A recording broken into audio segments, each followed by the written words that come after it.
오늘 함께 은혜 나눌 하나님의 말씀은 에베소서 5장 15절부터 18절의 말씀이 되겠습니다.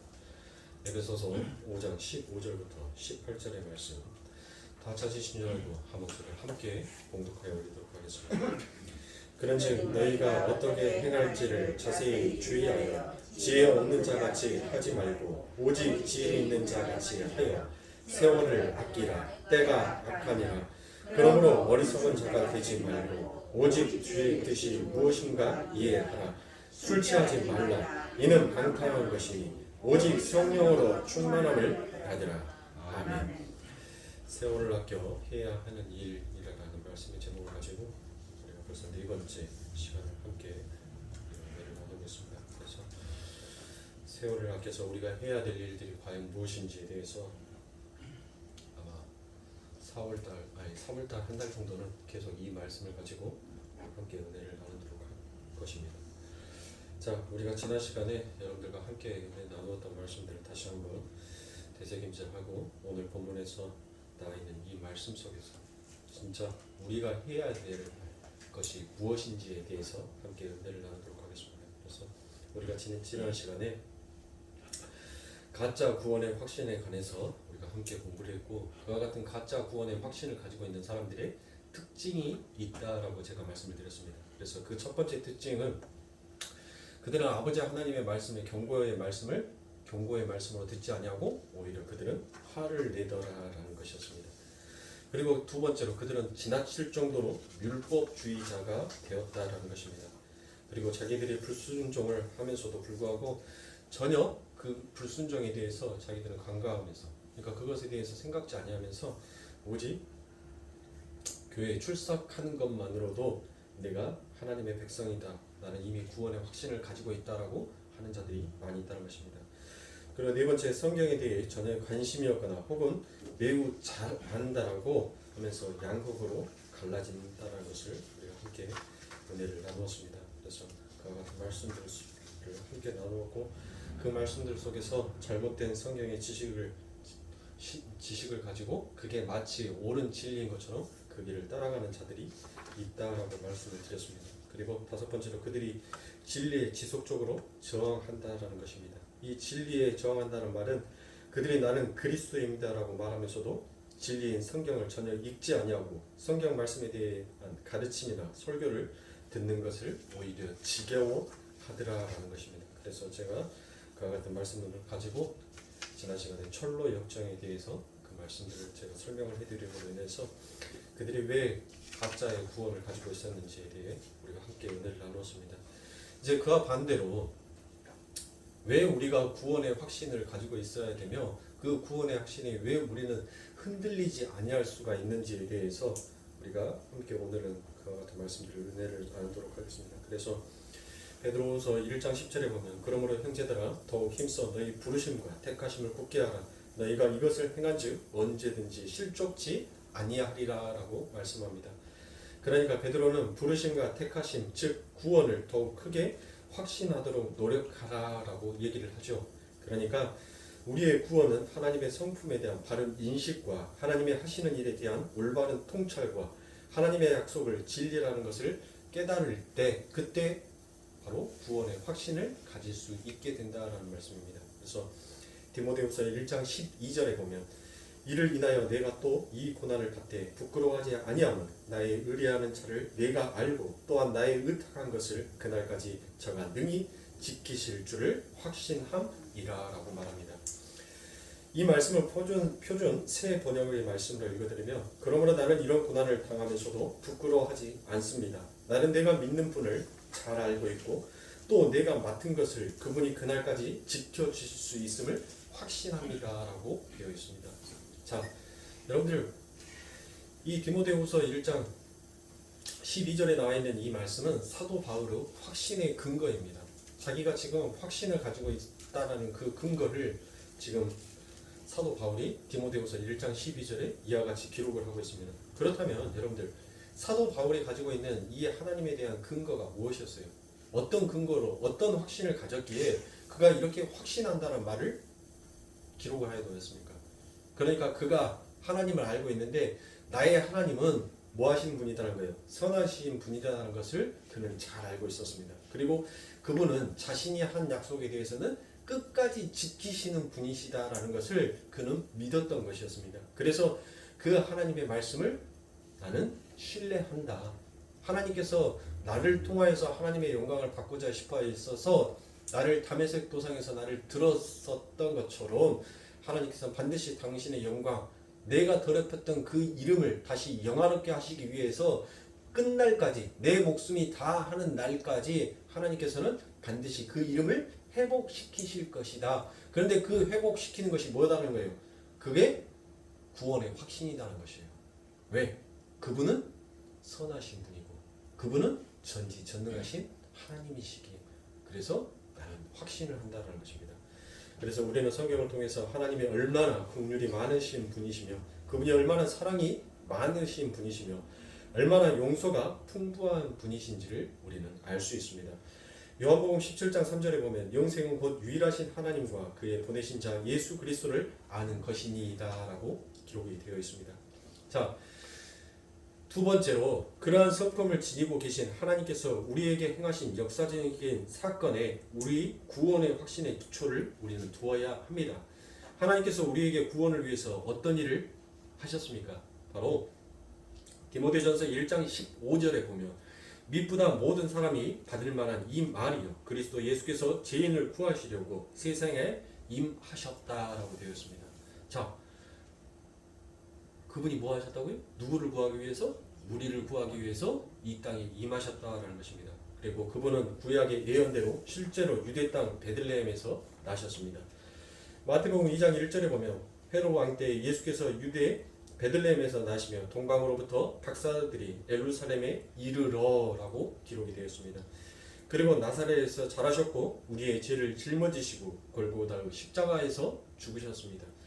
마태복음 27장 26절부터 50절에 보면 이에 바나바는 그들에게 놓아주고 예수는 채찍질을 하고 십자가에 못 박히게 넘겨주니라. 이에 총독의 군병들이 예수를 데리고 관청 안으로 들어가서 온 군대를 그에게로 모으고 그의 옷을 벗기고 홍포를 입히며 가시관을 엮어 그 머리에 씌우고 갈대를 그 오른손에 들리고 그 앞에서 무릎을 꿇고 희롱하여 이르되 유대인의 왕이여 평안할지어다 하며 그에게 침뱉고 갈대를 빼앗아 그의 머리를 치더라. 희롱을 다 한 후에 홍포를 벗기고 도로 그의 옷을 입혀 십자가에 못 박으려 끌고 나가니라. 나가다가 시몬이라는 구레네 사람을 만나며 그에게 예수의 십자가를 억지로 지게 하였더라. 골고다 즉 해고로 곳이라고 라는 곳에 이르러 쓸개탄 포도주를 예수께 주어 마시게 하려 하였더니 예수께서 맛보시고 마시고자 하지 아니하시더라.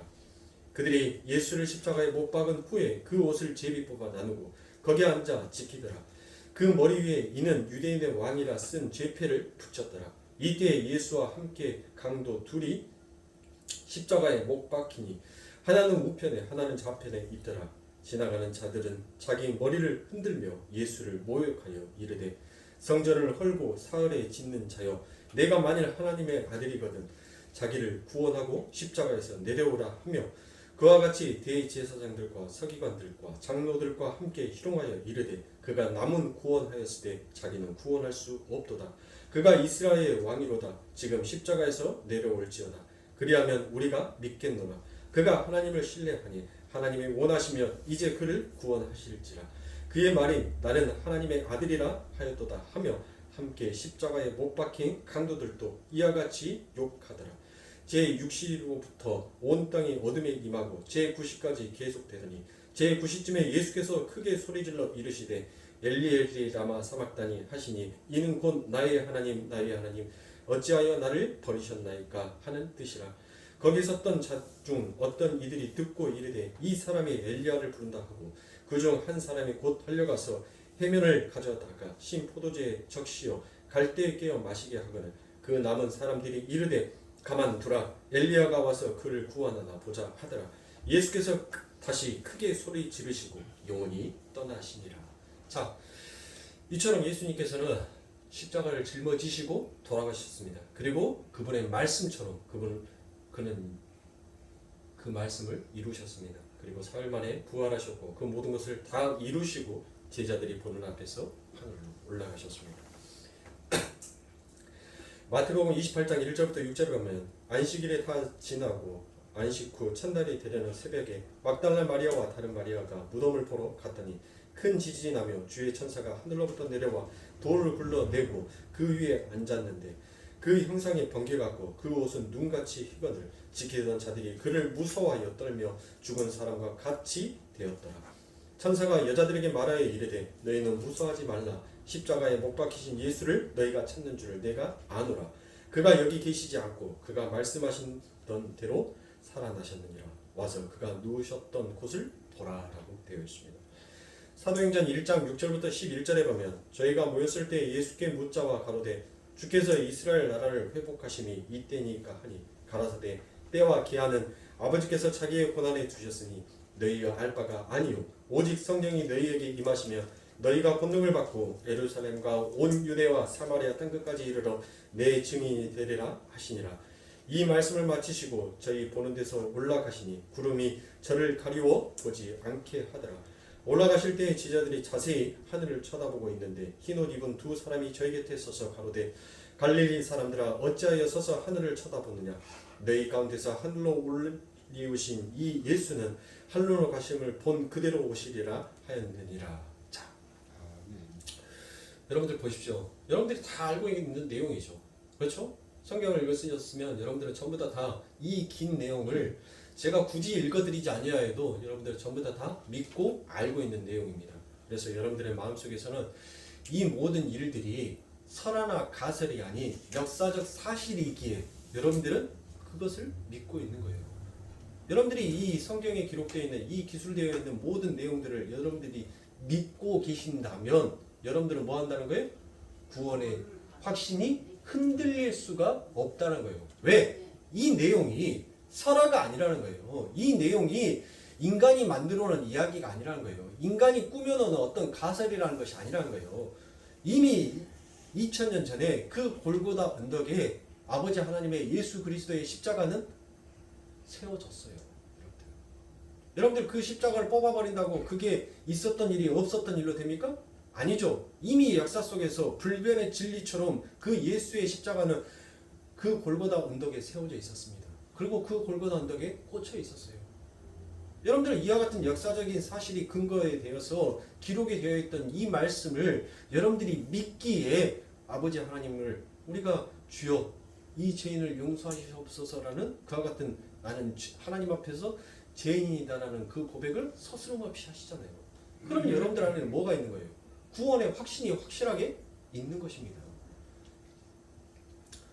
또한 우리가 예수를 믿는다고 하면서 우리의 구원의 확신이 감정이나 어떤 체험에 의해서 우리가 구원의 확신을 가질 수가 없는 것입니다. 여러분들 어떤 체험이라는 것은 있을 수도 있고 없을 수도 있는 것이에요. 그렇죠? 우리가 예수를 믿는 데 있어서 꼭 어떤 체험을 통하여서 우리가 예수를 믿는 것은 아니잖아요. 어떤 체험이 없음에도 불구하고 우리는 예수를 믿게 되는 것입니다. 또 우리의 감정의 기복이 우리의 감정의 기복은 조변석계예요. 날마다 우리는 바뀌어요. 순식간에 우리는 바뀐단 말이에요. 그러니까 나의 감정이 어느 날 갑자기 예수라는 하나님의 말씀을 딱 들었는데 내게 찡한 눈물로 와요. 그래서 내가 예수를 믿었다라. 그래서 나는 하나님의 백성이다. 나는 구원의 확신을 가지고 있다라는 것은 그거는 말이 되지 않는다는 소리입니다. 여러분들이 진짜로 아버지 하나님의 백성이고 여러분들의 그 감정과 어떤 신비적인 어떤 체험을 통해서 여러분들이 하나님을 알게 되었다면 여러분들 안에서 뭐가 생기면 안 돼요. 그 앙금 속에서 그러니까 여러분들 그거예요. 내가 예수를 믿었는데 여전히 나는 뭐 하고 있어요? 나는 살아있단 말이에요. 내가 입으로는 예수를 주여 주여를 하고 있는데 근데 내 안에는 여전히 이 세상에 대한 분됨과 이 세상에 대한 욕구와 욕심이 나는 항상 앙금처럼 저 밑바닥에 깔아앉아져 있어요. 그런데 그게 마치 누군가가 나를 그것을 찔퍽찔퍽 건드려서 그것을 깨워주지 않는 이상은 계속 침전물처럼 가라앉아 있는 거예요. 근데 그게 누군가에 의해서 흔들어지게 되면 그 욕망이라는 것이 그 욕구라는 것이 훅 하니 올라온다니까요. 진짜 여러분들이 하나님의 백성 아버지 하나님의 진짜 체험을 하시고 여러분들의 감정까지도 변화가 되기 위해서는 그 앙금조차도 뭘로 바뀌어야 되는 거예요? 예수로 바뀌어야 되는 거예요. 예수는 뭐였습니까? 사랑이었어요. 그러니까 여러분들이 지금 내가 어떤 감정과 어떤 체험을 통하여서 내가 구원을 받은 것이 아니라 여러분들은 신앙생활을 통하여서 그와 같은 것들을 배워가는 거예요. 아, 내 안에는 이렇게 침전물처럼 흔들면 나라는 왕, 나라는 존재, 나밖에 모르는 나의 중심, 나라는 존재에 중독되어 있는 나의 앙금이 언제나 저 안에 가라앉아 있구나라는 것을 우리는 깨닫고 배우면서 그 고백을 할 때마다 그 고백이 점점 예수와 바뀌는 거예요. 그래서 내 안에 있는 앙금이 흔들어도 이제 뭐가 되는 거예요? 흔들어도 예수가 되는 거예요. 여러분들 콜라 있잖아요. 콜라. 에? 콜라 흔들어도 콜라 흔들면 그 콜라가 간장으로 바뀌어요? 에? 아니 콜라에서 탄산 빼버렸다고 흔들어갖고 탄산이 빠졌다고 해서 그게 콜라가 아니에요? 그러니까 여러분들 우리가 예수 믿는 백성이 되었다면 우리가 아무리 세상이 우리를 자꾸 뒤흔든다 하더라도 우리의 성분은 바뀌어요 안 바뀌어요? 안 바뀌는 거예요. 그 안에서 어떤 작용은 있어요. 우리가 콜라를 흔들면은 기포가 생기잖아요. 그리고 그걸 뚜껑을 열면 치 소리도 나고 거품도 막 흘러 넘치기도 하고 어떤 그와 같은 우리 삶 가운데 있어서 그런 변화는 현상으로 증상으로 나타날 수는 있어요. 그러나 우리의 본질은 변해서는 안 된다는 것이에요. 아니 콜라가 흔들었다고 해서 여러분들 간장이 되면은 그 말이 되겠냐고요. 네? 말이 안 되는 거잖아요. 그렇죠? 제가 오늘 새벽기도에 말씀드렸던 것처럼 똥찌개를 짊어진 사람은 어디를 가야 돼요? 네, 밭에를 가야 되죠? 네. 똥찌개를 짊어진 사람이 시장통에 가면 돼요? 안 돼요? 안 돼요. 똥찌개를 짊어진 사람은 그가 가야 될 길이 있는 거예요. 그는 똥찌개를 짊어지고 그 걸음찌개를 짊어졌으면 그는 가야 될 길은 밭에 가야 되는 거예요. 그가 아무리 등거리에 있다가 지는 그 걸음이 자기한테는 보석일지 모르겠지만 남들에게는 뭐 하는 거예요? 추하고 더러운 냄새나는 배설물일 뿐이에요. 예수의 십자가를 짊어지고 가는 사람들은 어디를 가야 돼요? 예수의 십자가를 짊어지고 가는 사람들은 아버지 하나님의 나라를 가야 돼요. 그래야지 수지 맞은 장사를 한단 말이에요. 예?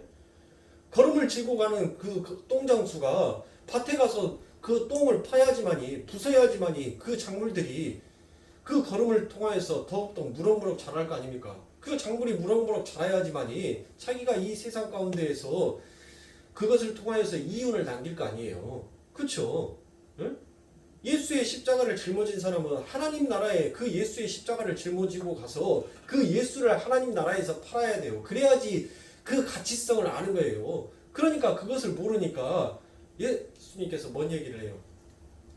돼지한테 진주 줘봤자 그 돼지가 이게 진짜 귀한 것인지 뭔지를 아냐는 거예요. 모른다는 거예요. 그런데 전부 다 뭐하고 있어요? 예수의 십자가를 지고 세상을 장사하는 그 장사하는 곳으로 뛰어들어요. 세상은 전부 다 뭐하고 있습니까? 똥찌개 짊어지고 간다고 제가 말씀드렸죠. 세상은 전부 다 배설물인 그 똥찌개 지고 가고 다녀요.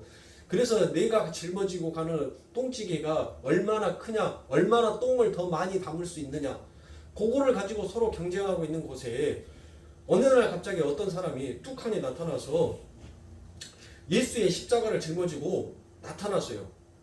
그리고 난 다음에 그 장사하는 소굴에 들어가서 그 예수의 십자가를 팔라니까 세상 사람들이 뭐라게요? 야, 죽은 나무 갖다가 어디다 쓰려고 너 여기에다 와갖고 장사하느냐? 그건 땔감으로도 쓰기에도 부족한 양이 아니냐? 어? 그런데 여전히 구원의 확신이 없는 자들은 그 예수의 십자가를 짊어지고 세상에 장사하는 소굴에 들어가서 그 장사하는 소굴 속에서 예수를 팔라 하더란 거예요. 근데 세상은 그 가치를 알아요? 몰라요? 몰라요. 그 가치를 모르니까 자꾸 찬밥 시세하는 거예요. 야, 너 그렇게 하고 입에 풀칠이나 하고 살겠냐? 어? 그런데 그것을 깨우치지 못하고 여전히 그 장사하는 소굴 앞에 앉아서 무엇인가 동냥질을 해보겠다고 무엇인가 얻어보겠다라고 하는 자들이는 결국 뭐다는 거예요? 그들과 함께 멸망 지하로 떨어져 갈 수밖에 없는 것입니다. 사랑하는 성도님들, 하나님의 하시는 일은 모두 사실입니다. 그리고 성경에 기록된 모든 사건들은 실제로 일어난 역사적인 사건입니다. 그런데 주의해야 할 문제가 있습니다. 지금 제가 여러분들에게 말씀드린 이 말씀은 여러분들이 전부 다 알고 있는 말씀이에요. 그런데 이 알고 있는 말씀, 지식으로만 여러분들이 남아있으면 안 된다는 것입니다. 그 지식을 바탕으로 해서 여러분들은 뭐 해야 돼요? 그래, 이 역사 속에서 아버지 하나님이 하시는 일은 진짜 사실이었어. 진짜 그 일들은 일어났어. 그것을 그와 같은 구원의 확신을 가진 자들은 뭐 합니까? 하나님을 더욱더 신뢰하게 되어 있어요. 그리고 난 다음에 자기가 받은 그 구원이 얼마나 값진 것인지를 더욱더 알고자 싶어하는 자들이 되는 거예요.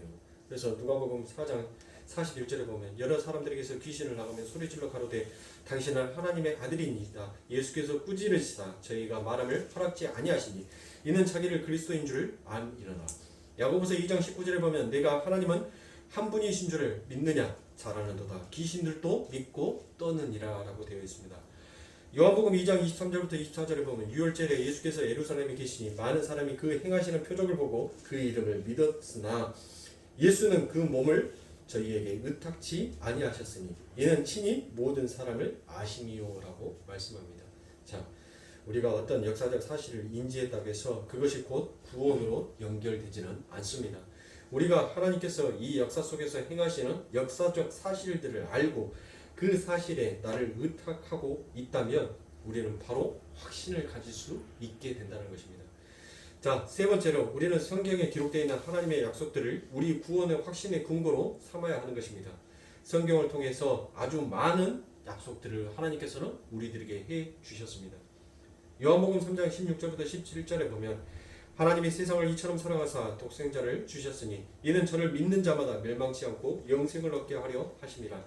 하나님이 그 아들을 세상에 보내시는 것은 세상을 심판을 하심이 아니요 저희로 말미암아 세상이 구원을 받게 하려 하심이라라고 되어 있습니다.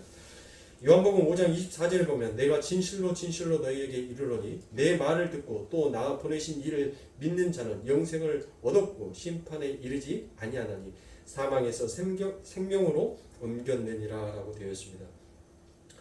사도행전 2장 21절에 보면 누구든지 주의 이름을 부르는 자는 구원을 얻으리라 하였느니라라고 되어 있습니다. 사도행전 16장 31절에 보면 가로되 주 예수를 믿어라 그리하면 너와 내 집이 구원을 얻으리라 하고 라고 되어 있습니다. 요한복음 11장 25절부터 26절에 보면 예수께서 가라사대 나는 부활이요 생명이니 나를 믿는 자는 죽어도 살겠고 무릇 살아서 나를 믿는 자는 영원히 죽지 아니하리라. 이것을 내가 믿느냐라고 말씀하십니다. 자, 성경에서는 이렇게 수많은 하나님의 약속들이 있습니다. 자, 여러분들은 이 모든 아버지 하나님의 약속들을 정말로 믿고 계십니까? 정말로 믿으십니까? 그렇다면 여러분들은 이와 같은 믿음에 의해서 여러분들의 구원은 더욱더 반석 위에 굳건하게 세워져 나가게 될 것입니다. 그래서 베드로 사도도 베드로후서 1장 4절에 이로써 그 보배롭고 지극히 큰 약속을 우리에게 주사 이 약속으로 말미암아 너희로 정욕을 인하여 세상에서 썩어질 것을 피하여 신의 성품을 참여하는 자가 되게 하려 하셨으니 라고 되어 있습니다.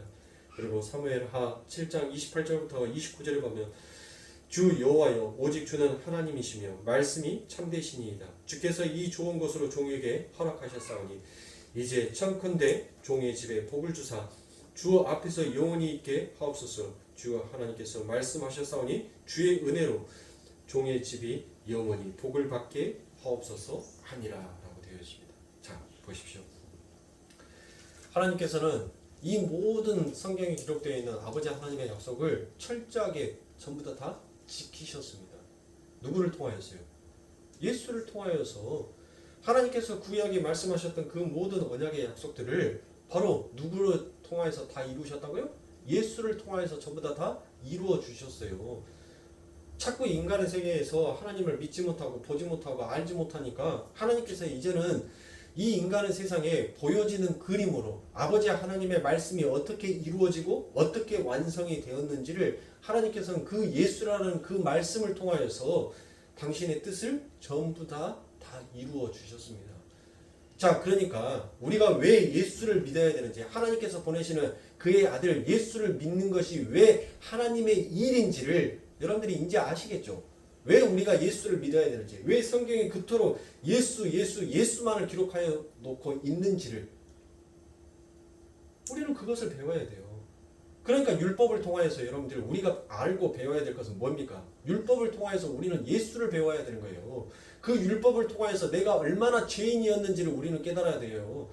내가 얼마나 죄인이었고 내가 얼마나 용서받을 수 없는 자이기에 하나님께서는 그토록 나를 구원하시기 위하여서 그 예수를 이 세상에 보내실 수밖에 없었고, 나를 살리기 위하여서 그 율법을 언약을 이루시기 위하여서 무고한 희생 제물이 바쳐져야 하는지를 하나님께서는 지금 그와 같은 율법을 통해서 우리에게 보여준 것입니다. 그런데 율법주의, 유대주의는 전부 다 뭐하고 있어요? 전부 다 하나님께서 그것을 깨달으라고 준 그 율법을 전부 다 지키자로 가고 있어요. 그리고 그것을 지켜서 뭐합니까? 자기의 의의 옷으로 입더라는 것이에요. 그러니까 전부 다 자기의 자랑을 하더라는 것입니다. 그러니까 성경에 기록되어 있는 몇 가지요? 오늘 새벽 기도 때 말씀드렸던 것처럼 613가지 하라와 하지 말라의 명령이 이 성경에 기록되어 있는 것이 613가지예요. 바리새인들이 지켰던 것이 그게 613가지를, 그 법을 그들은 전부 다 지켰다는 거예요. 그래서 사도 바울도 야, 나도 바리새인이야, 나도 율법으로서는 흠이 없는 자야 라는 것은 그도 613가지나 되는 그 율법을 전부 다 지켰다는 것이에요. 그러니까 여러분들, 우리가 지키고 안 지키고가 중요한 것이 아니라 이미 예수가 다 지켜놓은 그것을 우리는 믿는데 그 믿음에 대한 열심이 우리 안에 발휘가 되어야 된다는 것입니다. 그러니까 빌립보서에 있어서 우리가 지금 계속 빌립보서를 새벽마다 지금 함께 새벽 기도를 나누고 있는데, 빌립보서에서 말씀했던 것이 그거잖아요. 사도 바울이 전부 다 내가 예수를 알기 전에는 그 하나님의 열심으로 내가 율법의 열심으로 그렇게 열심히 하나님의 일을 한다라고 했는데 그게 전부 다 뭐였다는 거예요? 죄와 사망의 법으로 이르는 그와 같은 행동을 했다는 것이에요. 그리고 난 다음에 예수를 만나고 그 예수의 존귀함, 그 귀함을 얻게 되니까 이제 내가 뭔 일을 한다는 거예요? 생명의 성령의 법의 일을 하게 되었다는 것이에요. 그런데 그것을 전부 다 내가 한 것이 아니라 누가? 예수가 하더라는 것을 그가 고백을 하지 않습니까? 그러니까 사랑하는 성도님들, 왜 우리가 신앙생활을 하는데 왜 예수를 믿어야 되는지, 왜 그분을 의지해야 되는지, 여러분들 지식으로서 예수가 아니에요. 여러분들의 삶의 현장, 체험의 삶의 현장 속에서 예수여야 되는 것이에요. 왜 내가 예수를 의지할 수밖에 없는지, 왜 나는 안 되는지, 왜 내가 죄인일 수밖에 없는지를 여러분들은 이 세상 가운데서 배우는 거예요. 그리고 그것을 깨닫고 하나님, 저는 역시 안 되는군요. 저는 아버지 하나님의 말씀을 이룰 수가 없군요. 그것을 여러분들이 하나님 앞에 고백으로 드리는 거예요. 그래서 예수가 오셨군요. 그분이 아니었다면 나는 어쩔 뻔했어요. 하나님, 저는 정말 큰일 날 뻔했어요. 그것을 여러분들이 고백하였을 때 그게 하나님의 일을 하는 거예요. 여러분들이 더럽혔던 그 하나님의 이름을 다시 그 하나님이, 그 예수가 그 하나님의 이름을 영화롭게 만드는 것입니다. 사랑하는 성도님들, 여러분들의 삶 가운데 있어서 구원의 확신, 구원의 구원의 진리는 여러분들 어떤 가설과 설화가 아닙니다. 누군가 호랭이 담배 피던 시절부터 우리들에게 내려왔던 하나의 전래 동화가 아니에요. 할머니를 통해서 내려왔던 그와 같은 얘기들이 아닌 것입니다. 사랑하는 성도님들. 그런데 왜 우리가 이와 같은 사실들을 알고 있으면서도 왜 자꾸 우리들의 구원의 확신이 흔들리냐고. 왜 자꾸 조변석계처럼, 아니 아침에만 해도 그 예수를 이야기하다가 그 예수 앞에 기도하다가 눈물을 흘렸던 우리가 바로 저녁 시간이 되면 하나님이 어디 있어? 신이 어디 있어? 신이 과연 있다면 나를 이렇게 괴롭게 만들 거야? 그와 같이 하나님을 모욕하는 그와 같은 발언을 우리가 어떻게 할 수가 있냐고요. 왜 우리의 구원의 확신이 이렇게 자꾸 흔들리냐 말인 것입니다.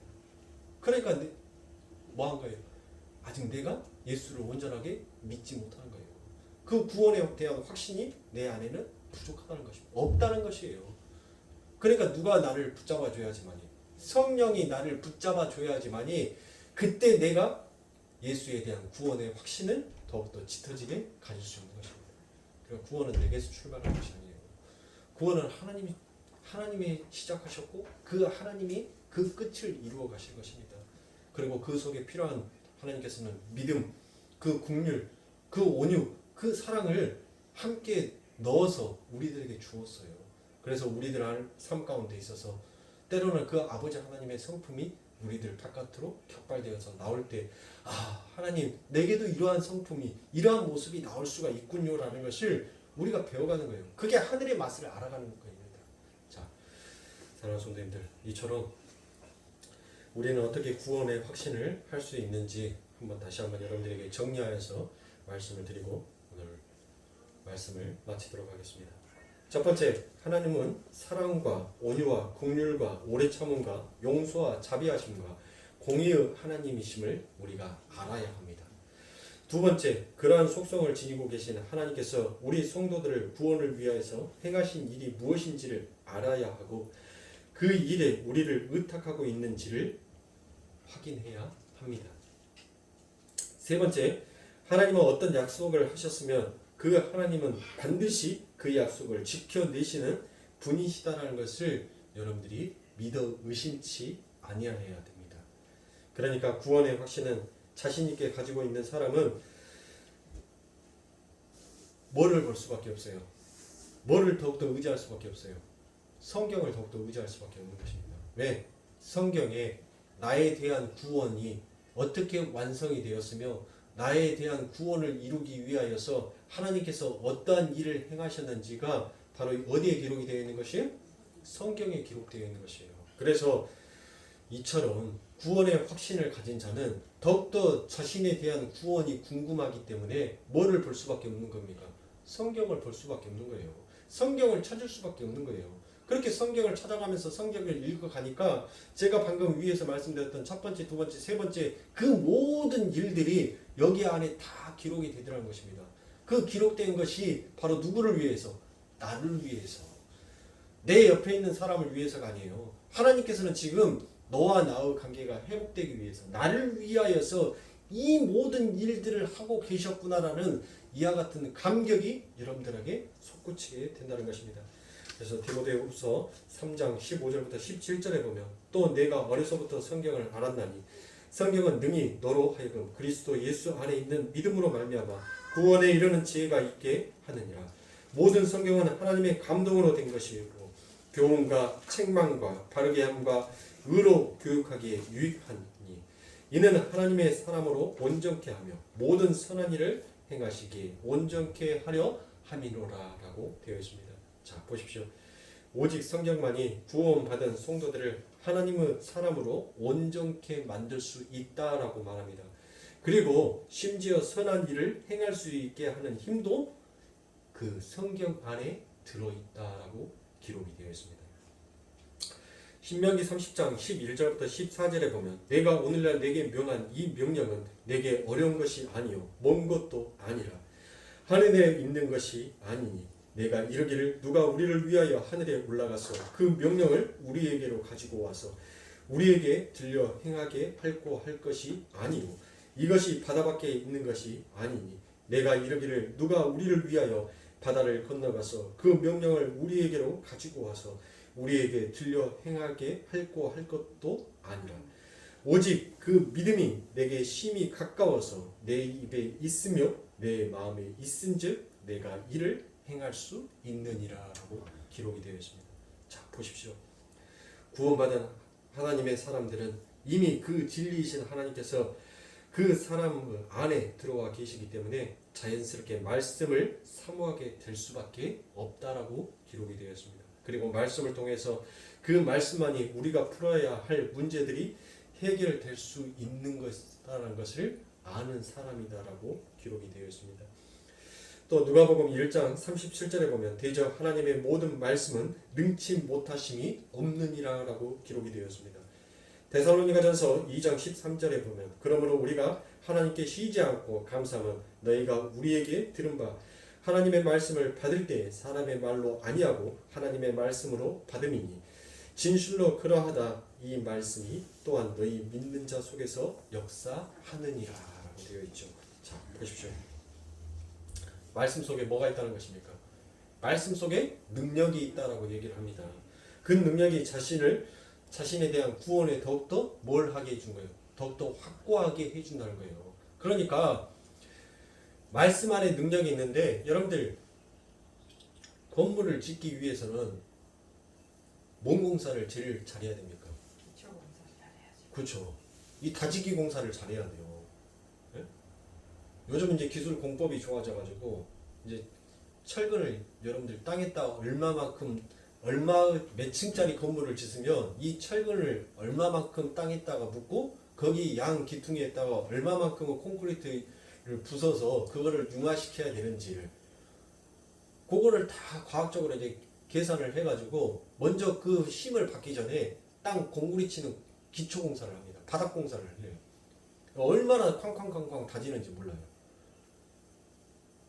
그러니까 이 말씀의 능력은 뭐라는 거예요? 우리가 더욱더 아버지 하나님의 말씀에 구원에 확고하게 하기 위해서 다지기 공사라는 것이에요. 절대 어떤 것이 요동하더라도 어떤 것이 흔들어도 흔들리지 아니하게끔 지금 이 말씀을 읽는다는 거, 우리가 하나님의 말씀을 상고한다는 것은 우리의 흔들리는 이 구원의 확신을 하나님의 말씀이 능력이 되어서 다져준다는 거예요. 그래서 그 다져진 그 말씀 위에, 그 땅 위에 하나님의 믿음의 건축물들이 건축되어지니까 이제 뭐 한다는 거예요? 우리의 삶의 신앙생활이 흔들리지 아니하다는 것입니다. 그런데 여러분들 이처럼 성경에 아버지 하나님의 말씀 안에 능력이 있다라고 하는데 어찌 하나님의 말씀을 여러분들이 읽지 아니하고 하나님의 말씀을 즐겨보지 아니할 수가 있겠습니까? 어찌 하나님의 말씀을 사모하지 아니하고 그 하나님의 말씀을 등한시할 수 있겠냐는 거예요. 그러면 도대체 그 사람들이 구원의 확신은 무엇으로 얻는다는 것입니까?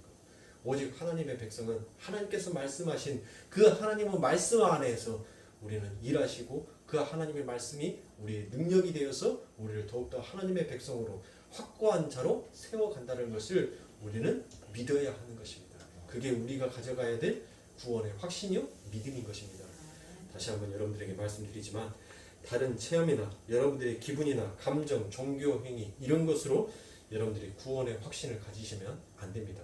여러분들은 오직 아버지 하나님의 말씀을 믿음으로 여러분들이 의인이 된 거예요. 여러분들 스스로 어떤 체험이나 어떤 것을 통하여서 여러분들의 종교의 행위를 통하여서 여러분들이 의인이 된 것이 아니에요. 누구를 믿었기에? 예수를 믿었기에 예수의 옷을 입어서 여러분들이 의인의 반열에 오른 거예요. 내가 의인이어서 의인이 된 게 아니에요. 우리는 언제든지 회칠한 무덤이라니까요, 여러분들. 예수의 그 십자가의 옷, 예수님께서 입으셨던 덮으셨던 그 세마포 옷이 우리들에게 확 벗겨지는 순간 우리는 회칠한 무덤이에요.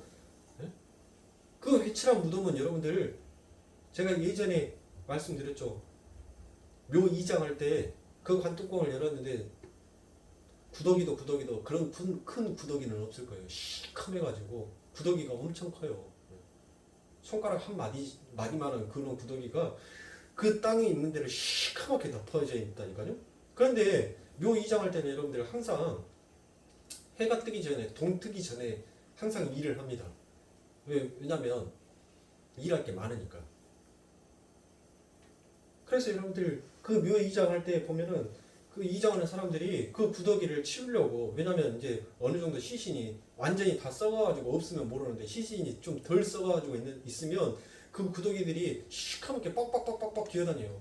근데 사람들이 그 뼈랑 이런 것을 건져내야 되는데 차마 자기들도 만지기가 꺼리니까 삽으로 막 이렇게 털어요. 근데 털고 있는데 또 와갖고 붙어요. 또 와갖고 붙고 제껴오면 붙고 얼마나 많은지 치우기가 바쁘게 그 살점들을 막 덮어 나가기 시작하는 거예요.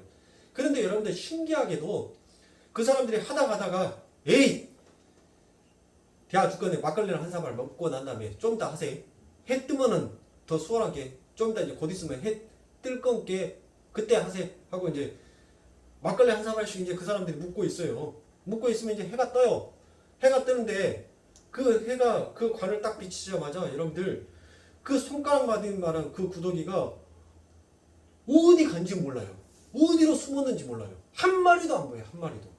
그 시신을 빼가지고 땅에서 빼갖고 이렇게 나오는데도 그 구더기가 한 마리도 안 보인다니까요. 그러니까 우리는 그와 같은 존재예요, 여러분들. 하나님의 빛이 비춰지면 죄는 여러분들 그 빛 앞에 그의 형체를 드러낼 수가 없는 존재예요. 사랑하는 성도님들, 이처럼 아버지 하나님의 말씀을 우리는 읽고 사모하는데 열심히 있어야 돼요. 우리가 기도하는 것도 열심히 있어야 되고, 그게 여러분들 율법으로서 열심이 아니에요. 당연히 아버지 하나님의 백성으로서 열심히 해요. 왜?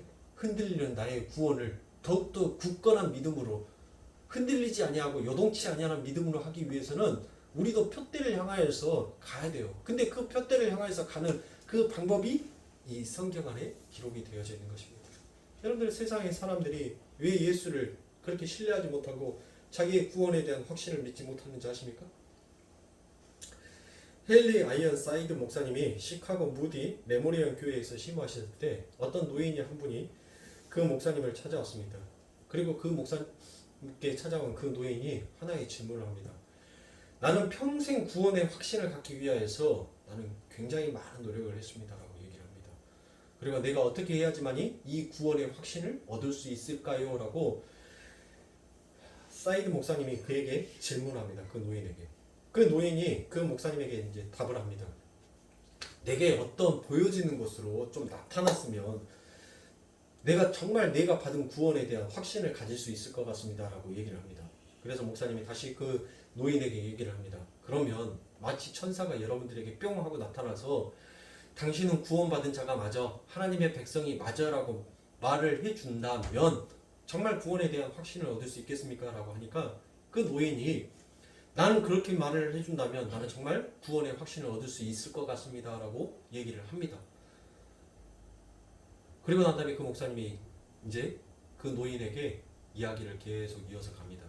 그렇게 해서 만약에 당신이 죽어서 하나님 앞에 갔었을 때 정말 당신이 하나님이 당신을 모른다라고 하면 당신은 그 하나님 앞에 무엇이라고 말을 할 겁니까? 하나님께서 내게 천사를 보내셔서 너는 하나님의 백성이 맞다, 넌 구원받은 자가 맞다라고 내게 확신을 주셨는데 왜 내가 지옥에 가야 됩니까? 라고 하나님 앞에 당신이 그와 같은 질문을 했었을 때 하나님께서 그때 너에게 보낸 것이 천사가 아니라 사탄이었어 라고 말한다면 그때 가서 여러분들은 당신은 그 하나님 앞에 그 구원의 확신에 대해서 뭐라고 다시 또 이유를 하실 겁니까? 라고 이 얘기를 했답니다. 여러분들, 구원의 확신이라는 것은 여러분들을 그렇게 보여지는 것으로, 어떤 나타나는 것으로 인해서 우리가 믿어지는 것이 아니에요. 어떻게 내가 예수를 믿는다라고 고백을 합니까? 어떻게 여러분들이 이 자리에 앉아 있어요? 도대체 여기에 와서, 이 시간에 여기에 와서 여러분들 무엇을 얻기 위해서 이 자리에 오셨냐고요? 교회에 와서 무엇을 얻기 위해서 여러분들이 오셨어요? 우리가 진짜 얻어야 될 것은 예수예요. 여러분들이 이 세상 가운데에서, 이 교회 가운데에서 이 세상의 것을 얻고 싶어하면 그것은 세상이지 교회가 아니에요, 여러분들. 우리는 예수를 얻기 위해서 이 자리에 이 시간을, 이 고귀한 시간을 투자해서 하나님 앞에 드리워지는 것입니다. 하나님, 당신 없이는 나는 도무지 이 세상 가운데 단 한순간도 살 수가 없어요. 그러니 그 예수를 얻고자 원합니다. 그 예수가 가지고 있는 그 사랑, 그 국률, 그 능력이 나를 덮어주기를 원합니다. 우리는 그 예수를 얻어서 다시 이 세상 가운데 빛과 소금으로 녹아지는 삶을 살기 위해서 우리는 이 자리에 예수를 얻기 위해서 온 거예요. 단순히 내가 여기에서 병 낫기를 원하고 내가 부자 되기를 원하고 내 이름과 내가 하는 모든 것들이 명성을 얻기를 원한다면 여러분들 그것은 세상이에요. 세상의 종교예요. 그건 아버지 하나님을 믿는 신앙의 종교가 아니라는 거예요. 근데 대부분 사람들이 전부 다 예수를 얻기 위해서 온 것이 아니라 타 세상의 것을 얻기 위해서 예수 앞에 나오더란 것이에요. 그러니까 구원의 확신이 날마다 흔들릴 수밖에 없죠. 왜? 하나님께서 내게 무엇인가를 주어지게 되면 하나님께서 진짜 살아계셔. 하나님께서는 정말 일하고 계시는 분이야 라고 하는데 내가 주구장창 기도를 했는데 하나님께서 안 이루어 주셔. 신은 없어. 니체가 말했던 것처럼 신은 없어. 신은 죽었어. 그런 말을 하는 거예요, 여러분들. 그러니까 구원의 확신이 없으니까 예수 믿는 자가 누구를 찾아가요? 신년이 되면 누구를 찾아갑니까? 점집을 가요. 올 1년 자기 운서 토종 비결을 본다라고 점집을 찾아간다니까요. 없을 것 같아요, 여러분들. 수두룩 빡빡이에요, 여러분들. 엄청나게 많다니까요. 여러분들이 안 듣고 몰라서 갈 뿐이지. 예수를 믿으면서도 점집에 가는 사람들이 있어요. 그들은 뭐냐고요? 자기의 구원의 확신이 예수에게 있는 것이 아니라 세상에게, 나에게 있기 때문에. 그러니까 결국 누구를 섬긴 거예요? 그들은 나를 섬기는 거예요. 예수를 믿는 척 하지만 결국은 나였던 거예요. 나. 사랑하는 성도님들, 우리는 그렇게 해서는 구원의 확신을 얻을 수가 없어요. 우리는 그렇게 해서는 하나님의 심판대에 가서 그 백보자 심판대에서 호라 겨자씨만큼도 우리는 용서하지 않겠다는 그 아버지 하나님의 말씀 앞에서 우리는 용서받을, 죄사함 받을 수가 없어요. 그곳에서는 어떤 핑계도 없어요. 왜? 당신의 아들을 죽여서 그 피로 덮어줘서 너 내 아들만 믿어. 그 피 흘려서 죽은 내 아들 그 이름만 믿어.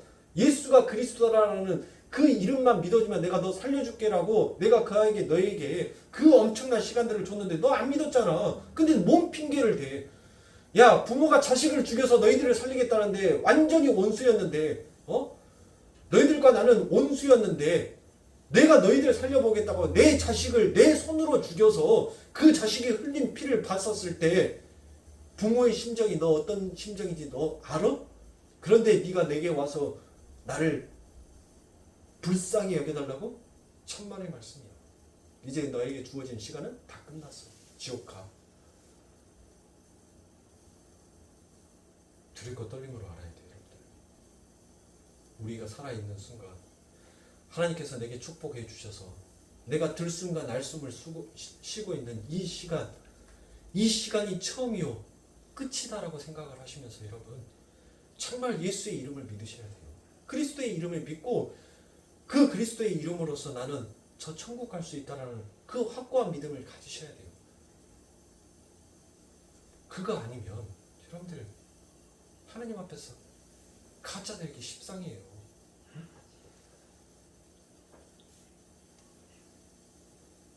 정말 예수 믿으세요.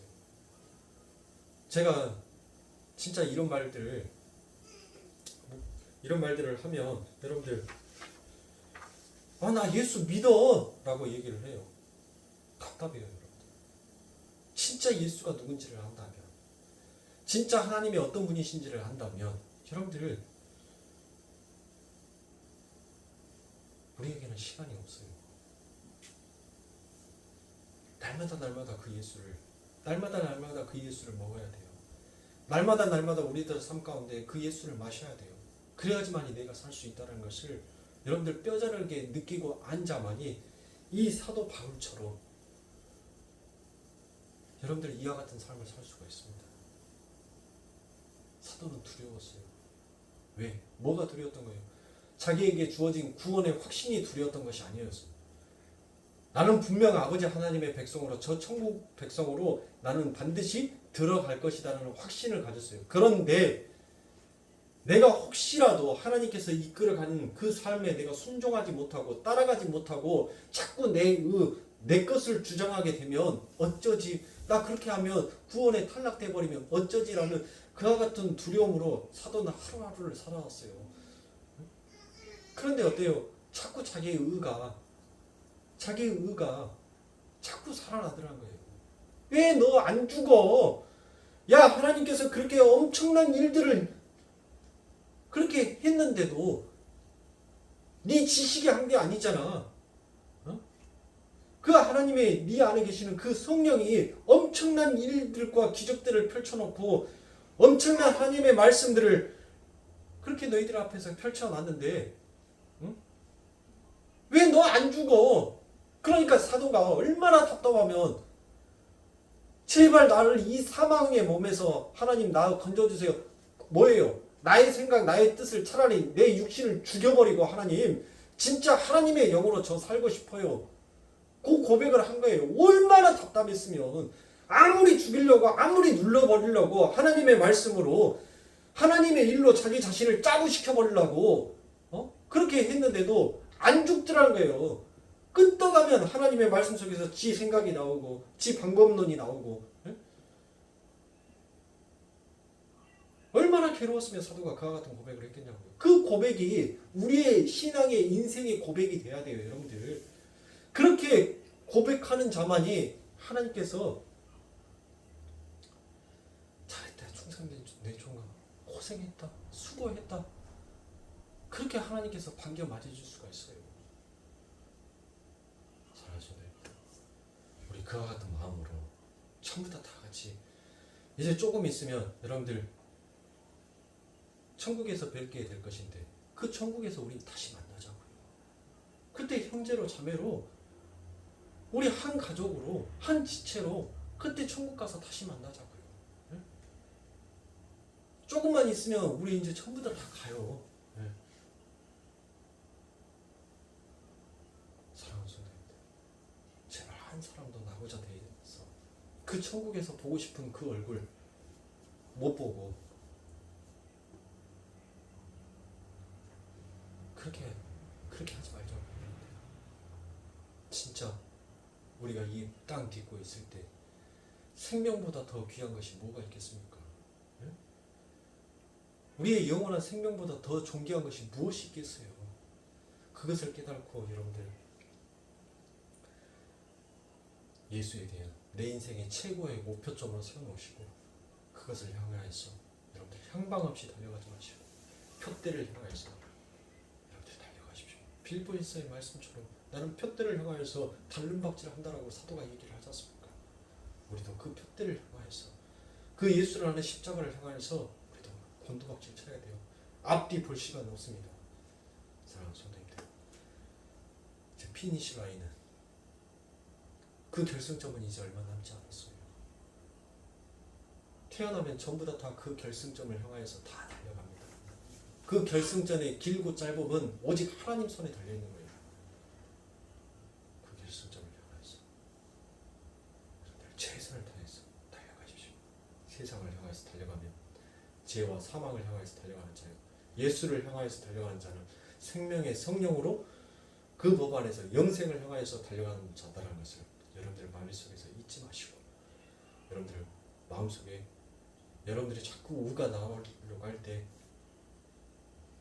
앵무새처럼 종알종알 거리세요. 그래, 생명보다 귀한 것이 뭐가 있냐? 응?